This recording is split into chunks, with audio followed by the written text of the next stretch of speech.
بنیادی طور پر 1958 سے لے کے 1984 تک تعلیمی اداروں کے اندر باقاعدہ اسٹوڈنٹس یونین کا ایک پلیٹ فارم موجود رہا ہے، اور پوری دنیا میں ڈیولپڈ کنٹریز کے اندر یہ اب بھی موجود ہے۔ اور ریسنٹلی ہمارے جو عمران خان صاحب ہیں، پاکستان تحریک انصاف کے چیئرمین، انہوں نے آکسفورڈ یونیورسٹی کی اسٹوڈنٹ یونین سے ابھی ریسنٹلی انہوں نے گفتگو بھی کی ہے، اور انہوں نے اس کو اپریشیٹ بھی کیا اور مثالیں بھی دی ہیں وہاں کی۔ تو یہ جتنی بھی مہذب اقوام ہیں یا ڈیولپڈ کنٹریز ہیں، وہاں کے تعلیمی اداروں میں باقاعدہ طلباء کو ان کا یہ آئینی اور جمہوری رائٹ دیا گیا ہے کہ وہ تعلیمی ادارے کے اندر اپنے نمائندے کو چنیں کہ جو ان کی بات کر سکے، جو ان کے حقوق کے لیے آواز اٹھا سکے، جو ان کے مسائل کو حل کرنے میں اپنا کردار ادا کر سکے۔ لیکن بدقسمتی سے 1984 کے اندر یہاں پر اسٹوڈنٹس یونین کو بین کر دیا گیا، اور ان پر جو الزام لگا وہ یہ لگا کہ تعلیمی اداروں کے اندر تشدد کے واقعات ہو رہے ہیں، اور اسٹوڈنٹس کا قتل ہو رہا ہے، اور زخمی ہو رہے ہیں، اور جھگڑے ہو رہے ہیں، اور قبضے ہو رہے ہیں، اور یہ چیزیں۔ لیکن اس الزام میں کوئی صداقت نہیں تھی۔ آپ اگر 1984 تک اور 84 سے لے کے اب تک کے اسٹیٹسٹکس کو نکالیں تو جب تک یونین موجود تھی یہ چیزیں اور مسائل انتہائی کم تھے۔ جب سے یونین بین ہوئی ہیں اس کے بعد ان چیزوں کے اندر بے تحاشا اضافہ ہوا ہے، اور جو ایک سیاسی تربیت کا پلیٹ فارم میسر تھا اسٹوڈنٹس کو کہ جنہوں نے فیوچر میں اس سوسائٹی کو لیڈ کرنا تھا، وہ حق ان سے چھین لیا گیا۔ پھر آنے والی حکومتوں نے مختلف ادوار میں اس بات کا اعادہ کیا، اعلانات بھی کیے، کمیٹیز بھی ریفارمز ہوئیں کہ ہم اسٹوڈنٹ یونین کے الیکشن کرائیں گے، لیکن ابھی تک کوئی بھی پولیٹیکل پارٹی اس میں سنجیدگی سے اس پر عمل درآمد نہیں کرا سکی۔ یہ تو آپ گیا اس کا پس منظر جو آپ نے بات کی۔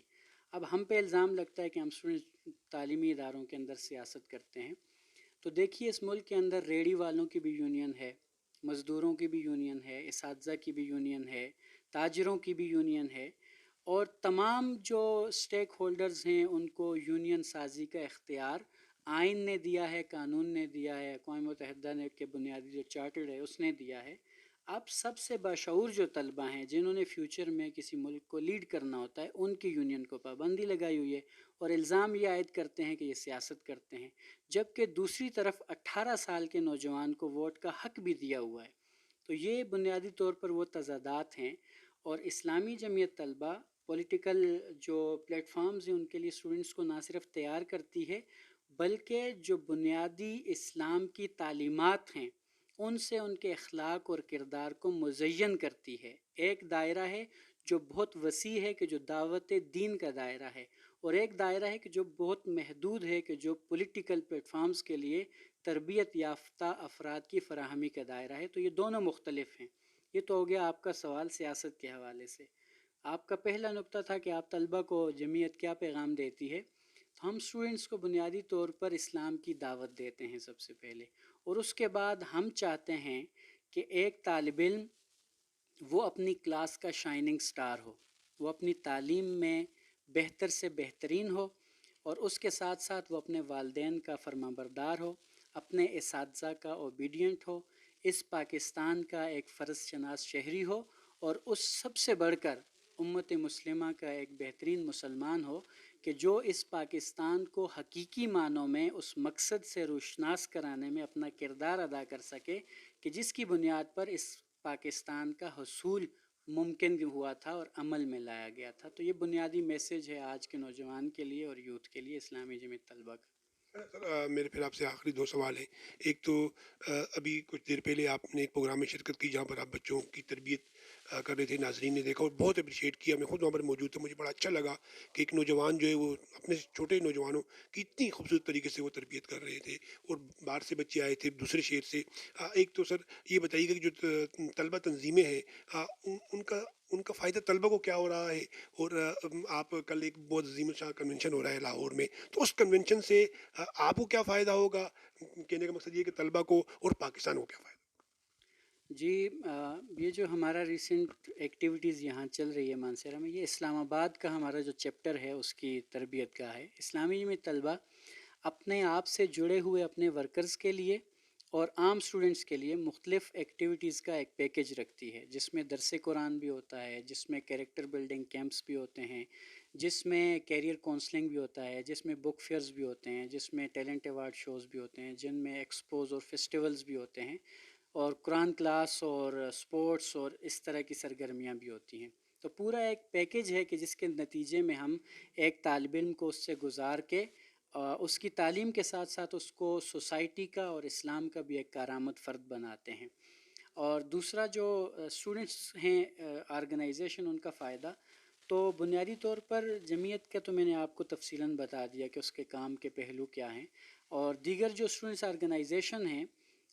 وہ کسی نہ کسی پولیٹیکل پارٹی سے ایفیلیٹڈ ہوتی ہیں، اور آج کل جو تعلیمی اداروں میں مسئلہ ہے وہ یہ ہے کہ زبانوں کی بنیاد پر اور علاقوں کی بنیاد پر تنظیمیں بن رہی ہیں، جو کہ ملک کی یکجہتی کے لیے بھی ہے اور اس ملک کے مستقبل اور وحدانیت کے لیے بھی بہت ایک خطرناک عمل ہے بہرحال۔ اور یہ اسی لیے ممکن ہو رہا ہے کہ اسٹوڈنٹس یونین بین ہیں، ان کے انتخابات نہیں ہو رہے۔ تو جو بنیادی طور پر بین ہونے کی وجہ بنی وہ بھی یہی بنی کہ پولیٹیکل پارٹیز اپنے اسٹوڈنٹس ونگ کو اپنے پولیٹیکل جو انٹرسٹس ہیں ان کے حصول میں استعمال میں لاتے تھے، اور اس کے نتیجے میں پھر سوسائٹی میں وہ کرائمز بھی ہوتے تھے، جھگڑے بھی ہوتے تھے، تعلیمی ادارے بھی میدان جنگ بنتے تھے۔ تو ہم اس کے خلاف ہیں کہ آپ کسی پولیٹیکل پارٹی کے زیر اثر ان کے مفاد کے لیے کام کریں۔ ہمارا تو یہ مطالبہ رہا ہے، اور ہم نے ابھی جو یونین کے حوالے سے چارٹر آف ڈیمانڈ پیش کیا اس میں بھی یہ بات واضح ہے کہ پولیٹیکل پارٹی براہ راست کسی طلبہ تنظیم پہ انفلوئنس نہ رکھے، اور ریگولر اسٹوڈنٹ ہی وہ یونین کے سٹیک ہولڈرز ہوں اور اس کو وہ لے کے چلیں۔ تیسری بات آپ نے کی ہے کل کے کنونشن کے حوالے سے، تو جماعت اسلامی اپنی تمام یوتھ آرگنائزیشنز کو ملا کر جماعت اسلامی یوتھ جو کہ ان کا اسٹوڈنٹ یوتھ ونگ ہے اس کے پلیٹ فارم سے کل ایک کنونشن منعقد کرنے جا رہی ہے۔ اس کا عنوان لیڈرشپ کنونشن ہے، یوتھ لیڈرشپ کنونشن، اور میسج یہ ہے کہ ہم خود حکمران بن کر اپنے ملک کو سنواریں، خود بن کر حکمران آؤ سنواریں پاکستان۔ یعنی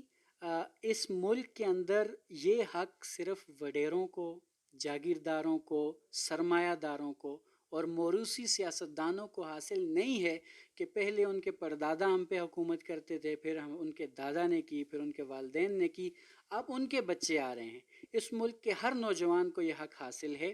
کہ وہ باشعور ہو، وہ باعمل ہو، وہ باکردار ہو، اور وہ حقیقی معنوں میں کسی یعنی کیا کہتے ہیں پروپیگنڈے سے متاثر ہوئے بغیر، کسی جذباتی نعرے سے متاثر ہوئے بغیر، کسی فراڈ سے متاثر ہوئے بغیر حقیقی معنوں میں جماعت اسلامی کے شانہ بشانہ اس ملک کے استحکام کے لیے، اس ملک کی ترقی کے لیے اپنا کردار ادا کریں۔ اور ہم یہی بتانے جا رہے ہیں کہ اس ملک کا جو باشعور نوجوان ہے، جو سوچتا ہے، جو سمجھتا ہے، جو پاکستان کی تاریخ سے واقف ہے اور مستقبل کا درست سمت میں تعین کرنا چاہتا ہے، وہ انشاءاللہ جماعت اسلامی کے ساتھ ہے۔ سر وقت دامن میں اختصار رہا ہے، لیکن ایک سوال اکثر میرے ذہن میں ہوتا ہے، وہ یہ کہ سر جماعت اسلامی جو ہے یا اسلامی جمعیت طلبہ ہے وہ عام لوگوں کو اس طریقے سے نہیں جوڑ پاتی جس طریقے سے باقی تنظیمیں جوڑ پاتی ہیں۔ ایک تو میرا آپ سے بنیادی کوشچن یہ ہے، آپ خاص کر جو جرنلسٹ ہیں ان کو اس طرح نہیں جوڑ پاتے جس طرح باقی تنظیمیں جوڑ پاتی ہیں، لیکن جب ریلیف کا وقت آتا ہے تو ہمارا جو انتخاب ہوتا ہے وہ اپنا الخدمت جو جماعت اسلامی کی ذیلی تنظیم ہے وہ ہوتی ہے، لیکن جب ووٹ کا وقت آتا ہے تو ووٹ کے وقت پھر ہم جماعت اسلامی کو جو ہے وہ اگنور کر دیتے ہیں۔ تو زیادہ سے زیادہ سر اس پہ بھی کچھ کہیے۔ یہ آپ کا بہت اہم سوال ہے۔ میرے خیال میں پاکستان کے اندر، یہ تو جماعت کے کوئی ذمہ دار آپ کو بہتر جواب دے سکتے ہیں اس کا، لیکن پاکستان کے اندر خود یہاں آپ مانسہرہ کو دیکھ لیں تو کئی دہائیوں سے ہمارے اوپر چند لوگ ہیں کہ جو مسلط ہیں، اور کسی یعنی عام گھرانے کے فرد کو، کسی باکردار فرد کو، ویژنری فرد کو یہ موقع نہیں ملتا کہ وہ آگے آئے اور سوسائٹی کو سرو کرے۔ اس کی وجہ یہ ہے کہ اب جو سیاست ہے وہ پیسے کا کھیل بن چکی ہے، یعنی جنبے اور برادری سے بھی آگے بڑھ کے اب وہ پیسے کا کھیل بن چکی ہے۔ جو جتنا زیادہ پیسہ پھینکے گا اتنا ہی زیادہ وہ یعنی اپنے کامیابی کے امکانات کو روشن کرنے کے قابل ہوگا۔ تو مسئلہ یہ ہے کہ جب اس طرح کی آفات آتی ہیں یا کوئی ڈیزاسٹر آتا ہے تو اس میں تو یہ لوگ غائب ہوتے ہیں کیونکہ ان کا مقصد کبھی بھی خدمت رہا نہیں ہے. یا تو اپنے اس سٹیٹس کو مینٹین رکھنے کے لیے یہ پالیٹکس کرتے ہیں، یا اگر وہ پالیٹکس کے اوپر 6 کروڑ لگاتے ہیں تو اس کے نتیجے میں وہ 10 کروڑ کماتے ہیں. اگر قوم کی خدمت کا جذبہ پیش نظر ہوتا تو ابھی ریسنٹلی آپ نے دیکھا کہ اتنا بڑا ڈیزاسٹر آیا تو جماعت اسلامی بلا رنگ و نسل کی کسی تفریق کے، پی ٹی آئی والوں کے ہوں یا نون لیگ والے ہوں یا کوئی بھی ہوں، ایون کہ اقلیتیں ہوں یا دیگر طبقات، وہ میدان عمل میں نکلی اور اس نے معاشرے کے ان طبقات کی خدمت کی. خود یہاں مانسہرہ میں چاہے وہ مانڈری ہو چاہے وہ کوہستان ہو، یہاں لوگوں کے تعاون سے انہوں نے یہ خدمت کی. اب رہی بات اعتماد کی، تو اعتماد بنیادی طور پر ہماری سوسائٹی کا یہ مسئلہ ہے کہ وہ جماعت اسلامی کو محب وطن بھی سمجھتی ہے،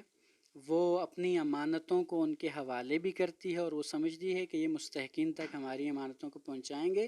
لیکن جو ووٹ کا کانسیپٹ ہے بنیادی طور پر وہ اس کو دین کے تناظر میں نہیں دیکھتی، وہ اس کو امانت اور دیانت کے تناظر میں نہیں دیکھتی. اور ہم سمجھتے ہیں کہ ہماری بھی کمزوری ہے کہ ہم ان معنوں میں ان تک نہیں پہنچ سکے کہ انہیں پہنچ کے یہ بات ہم باور کرا سکیں کہ بھائی یہ آپ کے مستقبل کا مسئلہ ہے، یہ آپ کے بچوں کے مستقبل کا مسئلہ ہے، یہ اس ملک کی پوری جو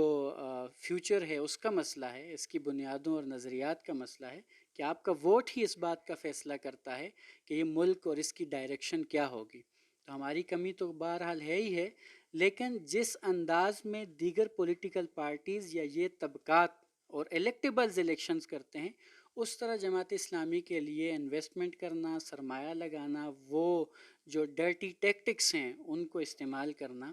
وہ ہم جماعت کے شایان شان اور اپنے اصولوں کے اوپر کمپرومائز نہیں کر سکتے، جس کی وجہ سے پولیٹیکل گراؤنڈز کے اوپر ہمیں وہ پذیرائی نہیں ملتی ہے. سر آپ کا بہت شکریہ. ناظرین، میرے لیے سب سے بڑھ کر خوشی یہ ہے کہ کچھ دیر پہلے جب شکیل بچوں کو تربیت دے رہا تھا تو مجھے فخر ہوا کہ میرا مانسہرہ کا نوجوان، میرا نوجوان جو ہے وہ آنے والے نوجوانوں کی تربیت کر رہا ہے. اور کل جب کنونشن میں شکیل ان سے بات کر رہا ہوگا تو آپ یقین کیجئے میرا سر فخر سے بلند ہوگا اور میرا سینہ خوشی سے پھولے گا کہ میرے مانسہرہ کا نوجوان، میرا نوجوان جو ہے وہ آج اس مقام تک پہنچا ہے. پروگرام کو لائک کیجیے گا، شیئر کیجیے گا. آئیے شکیل صاحب کے دستے بازو بنیے، انشاءاللہ پاکستان کا روشن مستقبل ہوگا. سر آپ کا بہت شکریہ.